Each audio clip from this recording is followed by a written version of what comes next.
So there is kind of a Falun Gong message in the show. I mean, that's kind of the sense I get, which is in this article. The idea is that it's some sort of surreptitious, nefarious message that's being shared. We do have scenes that depict Falun Gong persecution, right? And this is just telling it like it is. This is facts. Okay, we're not making anything up. We're telling stories that would otherwise never leave China. The mainstream media doesn't talk about it. The CCP certainly is not going to let you know about it. But this is something that's happened to my personal family. You know, my uncle and aunt, they were homeless for 10 years in China. Why? Because of their practice. That was it. They didn't do anything wrong. They were ordinary farmers in China. That's all they did. Very simple people. They practiced. The local police found out and came to get them. They were able to run away before the police got them, and for 10 years they drifted around China. You know, and that was it. You know, why is it not okay to talk about something like that? And why would it be strange to have a faith that sort of unites people or makes people stronger?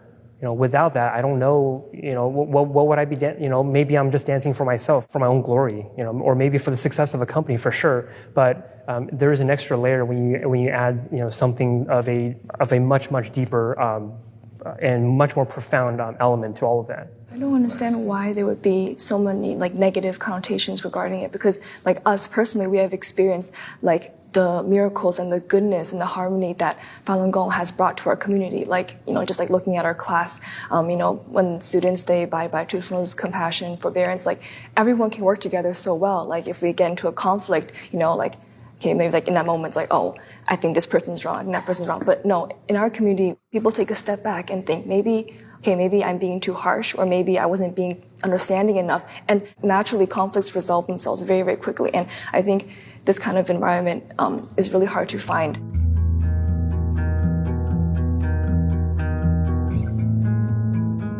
From the beginning, Falun Gong has always been nonviolent, and Shenyuan has always been nonviolent as well.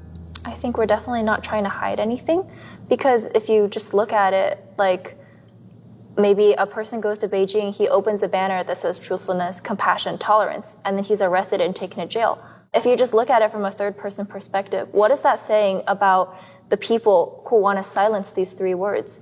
Like, look at these three words. I think they're beautiful words. And these are the principles that we try to hold ourselves to. And now we are told that we are trying to spread something sketchy or dark and shady and mysterious. Well, we're very transparent people. We say on our website, we practice truthfulness, compassion, tolerance. I'm not ashamed to say that. I have nothing to hide. And it's not, you know, all the teachings, it's online. You can literally go online and download everything for free. So, you know, when everybody around you is following truth, compassion, tolerance, you know, you can imagine how different the world can be. We're all united by these principles, but not in a forceful way, more of like a, you know, in a philosophical way, in the way that a faith would unite people. We're trying to share a voice. Yeah, so, you know, maybe if all the media branches were out there talking about the persecution and the actual facts, maybe we wouldn't feel so compelled to have elements of that in our show, because we're the only voice that there is.